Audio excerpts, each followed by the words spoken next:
ভাইরা আমার, সিয়াম আমাদেরকে হারাম ছাড়ার প্রশিক্ষণ দেয়। তোমার যা মনে চায় তা করতে পারবা না। অনেক অবৈধ কাজ করার সুযোগ আসে, তোমার মনেও চায়, কিন্তু করা যাবে না।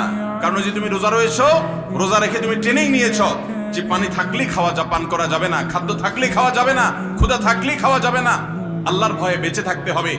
এই বিষয়টাকে সামগ্রিক জীবনে অ্যাপ্লাই যেন করি, সেই শিক্ষাটাই রমজানের রোজা আমাদেরকে দেয়।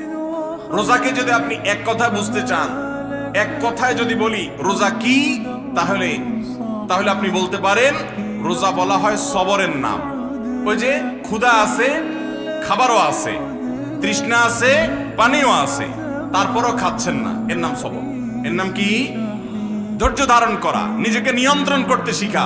আমাদের যুবকদেরকে উচ্ছৃঙ্খল হওয়ার জন্য হাজারটা আয়োজন ভোগবাদী এই সমাজে আছে। ইসলাম শুধু বলে ভোগ নয়, ত্যাগ করতে শিখো, কন্ট্রোল করতে শিখো, নিয়ন্ত্রণ করতে শিখো নিজেকে। যেখানে সেখানে ডাইরেক্ট হয়ে যাওয়া নয়, নিজেকে আটকে রাখা, নিয়ন্ত্রণ করা, সবর করা। সবর মানে শুধু বিপদে ধৈর্য ধারণ করার নামই সবর নয়। সবর মানে নিজেকে যে কোনো কাজে আবদ্ধ করে ফেলা, এটা হলো সবর।